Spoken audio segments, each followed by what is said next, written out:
Friends, सुमन की बगिया में आप सभी का स्वागत है और मेरा प्यार भरा नमस्कार भी सभी के लिए।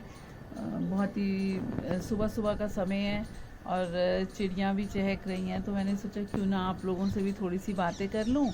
मैंने पहले भी शॉपिंग हॉल में दिखाया था, जो मैंने प्लांट्स लिए थे उसमें से एक प्लांट था पेपरोमिया, जिसकी बारे में मैं बातें करना चाह रही थी। बहुत ही प्यारा इंडोर हाउस प्लांट है, देखिए।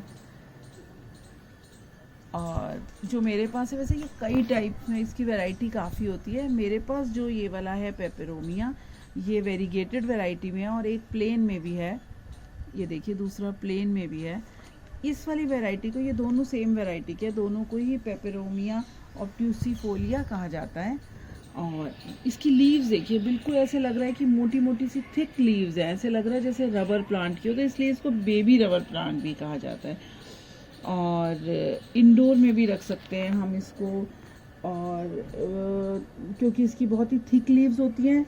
और आप इसको ये देखिए कि आपको ये सक्केलेंट है, और सक्केलेंट जब हम कहेंगे तो सक्केलेंट वाली इसकी प्रॉपर्टीज़ भी होंगी, और उसी तरह से हमें इसकी देखभाल भी करनी पड़ेगी। और अगर हम लेना चाहें इसको तो इजीली हमें नर्सरी में मिल जाएगा पेपरोमिया के नाम से। इसकी एक क्रीपर प्लांट भी आता है, वो भी मैंने मंगाया हुआ है। अगर आ जाएगा मेरे पास तो मैं ज़रूर आप लोगों से शेयर करूँगी, क्योंकि मुझे क्रीपर्स तो बहुत पसंद है। और उस क्रीपर को जब हम हैंगिंग प्लांट में लगाते हैं, हैंगिंग बास्केट में लगाते हैं, तो इट लुक्स रियली ब्यूटीफुल। सुंदर तो ये भी बहुत है, क्योंकि हाउस प्लांट है। खूबसूरत तो ये भी बहुत लग रहा है। और इसकी जब हम हाइट की बात करते हैं, तो इसकी जो हाइट है ये ज़्यादा नहीं जाएगी, इसकी 2 फीट तक जाएगी हाइट, बस इसके बाद नहीं जाएगी। लेकिन अगर हम इसको भी, ये क्रीपर नहीं है, लेकिन हम इसको भी हैंगिंग बास्केट में लगाएंगे तो एक हाइट के बाद जाके ये नीचे फॉल कर जाएगा, तो भी ये बहुत सुंदर लगता है। लीव्स तो आप देख ही पा रहे हैं कि कितनी सुंदर है। अब हम जब बात करते हैं इसकी सॉइल की बात करते हैं, तो देखिए सॉइल तो मैं हमेशा कहती हूँ, वैसे भी सक्कुलेंट की तो बहुत ही वेल ड्रेन्ड होनी चाहिए, सभी की होनी चाहिए वेल ड्रेन्ड और पोरस होनी चाहिए। और जो हम इसमें सॉइल डालेंगे, वो देखिए जो मैंने डाली हुई है, ये कोकोपीट और कंपोस्ट में लगाया हुआ है। और थोड़ी सी आप सॉइल डाल सकते हैं, बस ये ध्यान रखिएगा कि सॉगी बिल्कुल नहीं होनी चाहिए। और जो भी पॉटिंग मिक्स रखें, बहुत लूज होना चाहिए, लूज पॉटिंग मिक्स होना चाहिए, और बहुत अच्छे से जिसमें कि ग्रो कर सकें। और जहाँ तक हम लाइट की बात करते हैं, तो देखिए इसको बिल्कुल डायरेक्ट सनलाइट नहीं पसंद है। Please, it requires indirect bright light. तो आप ये देखिए कि इसको मॉर्निंग की 2-3 घंटे की, 4 घंटे की धूप दे दीजिए। उसके बाद आप इसको थोड़ा शेड में रख दीजिए, इतना ध्यान रखना पड़ेगा। बट प्लीज़ ऐसी लोकेशन देखिए जहाँ पे कि जहाँ पे डायरेक्ट लाइट नहीं आती हो। तो मतलब है कि लोकेशन का बहुत बड़ा रोल है इसके अंदर, इसको ग्रो करने के लिए। अगर हम इसको इंडोर रखते हैं और ऐसी जगह रखते हैं जहाँ पे कि लाइट इंडोर में, मतलब विंडो से नहीं आ रही है, छन के लाइट जो है इनडायरेक्ट नहीं आ रही, कम लाइट आ रही है, तो भी इसकी लीव्स बहुत लेगी सी हो जाएंगी और प्लांट्स की ग्रोथ भी अच्छी नहीं रहेगी। तो ये सब चीज़ों का हमें लाइट का बहुत ध्यान रखना है। और उसके साथ साथ मैं हमेशा कहती हूँ, पानी का तो सभी प्लांट्स में रोल है, लेकिन सक्कुलेंट में तो इसका रोल बहुत बढ़ जाता है। ना तो इसको अंडर वाटरिंग चाहिए, ना ही इसको ओवर वाटरिंग चाहिए। तो जब भी सक्कुलेंट होगा तो उसको प्लीज़ चेक कर लीजिए, पानी देने से पहले उसकी मिट्टी को चेक करिए कि उसकी मिट्टी को पानी की ज़रूरत भी है या नहीं। देखिए जैसे अभी है, मुझे लग रहा है कि इसको ज़रूरत नहीं है, देखने से ही पता चल रहा है कि इसकी मिट्टी जो है वो गीली है, पॉटिंग मिक्स। तो ये चीज़ें हमें ध्यान रखनी होंगी। लेकिन साथ साथ में ये भी है कि अगर हम पानी कम देते हैं सक्कुलेंट को, तो ऐसा नहीं होना चाहिए कि बहुत टाइम तक वो ड्राई पड़े रह जाएं। तो वो ज़्यादा देर तक ड्राई भी नहीं रहने चाहिए। देखिए जैसे अभी आप देख रहे हैं ना, ये इसकी सॉइल जो है ये गीली है, तो मतलब इतनी गीली रहनी चाहिए, बिल्कुल सॉगी नहीं होनी चाहिए। और ज़्यादा टाइम तक, मैंने बताया कि ड्राई भी नहीं रहनी चाहिए।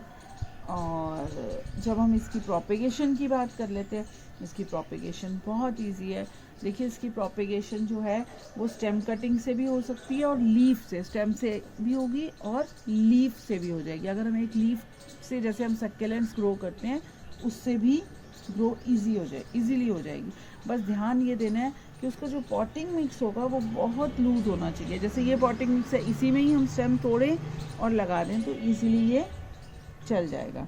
और एक बहुत इम्पॉर्टेंट और बात रहेगी इसमें कि इसमें रेगुलरली फ्रीक्वेंटली रीपॉटिंग नहीं करनी है। जब आप देखेंगे कि इसको रीपॉटिंग की ज़रूरत है, जैसे हम इसको नीचे से देखते हैं पॉट के नीचे कि अगर इसकी रूट्स बाहर आ रही हैं, देखिए अभी कोई रूट बाहर नहीं आ रही है और अभी ग्रो हो रहे हैं अच्छे से प्लांट, तो इसकी रीपॉटिंग की बिल्कुल भी ज़रूरत नहीं है।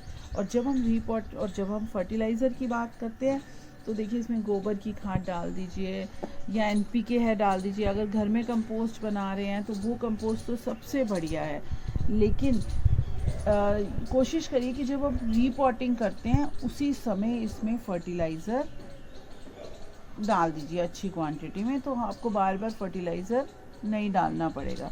और जो अगर आप घर में कंपोस्ट बना रहे हैं तो उसका अगर लिक्विड निकल रहा है, आपका जो निकलता ही है जब हम कंपोस्ट बनाते हैं, तो उसको भी डाइल्यूट करके दे देंगे, वो तो अच्छा रहता ही है। वो तो हम रूल है, वो सभी प्लांट्स के लिए बहुत अच्छा रहता है। तो ये हुई पेपेरोमिया की बातें आज। बेबी रबर प्लांट जिसको कहा जाता है, बहुत प्यारा है, देखिए कितनी सुंदर है, इसकी लीव्स देखिए कितनी थिक है, बहुत प्यारा प्लांट है। और मैं भी आप लोगों से रिक्वेस्ट हमेशा करती हूँ, आज भी करूँगी। आप लोग, मैं देख पा रही हूँ कि आप लोग व्यू तो कर रहे हैं लेकिन प्लीज़ सब्सक्राइब नहीं कर रहे हैं, वॉच भी कर रहे हैं लेकिन प्लीज़ इसे सब्सक्राइब कर लीजिए सुमन की बगिया को। और अगर अच्छी लगी हो मेरी बातें तो लाइक कर दीजिएगा और अपने फ्रेंड्स के साथ भी शेयर करिएगा, क्योंकि ये प्लांट तो बहुत इजीली अवेलेबल है। मैंने शायद दिखाया भी था अपने किसी मॉल में, शॉपिंग हॉल में, कि मैंने इसको 100 रुपीज़ का लिया था।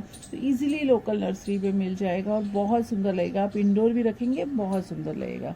तो चलिए, और हाँ, वो तो मैं कहना भूल गई कि आप इंस्टाग्राम हैंडल सुमन की बगिया को भी फॉलो कर लीजिए, जिसमें कि अपडेट आते रहते हैं मेरे फ्लावर्स जो ब्लूम करते हैं।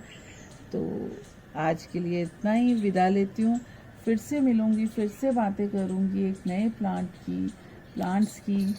और आज के लिए ओके, बाय, हैप्पी गार्डनिंग।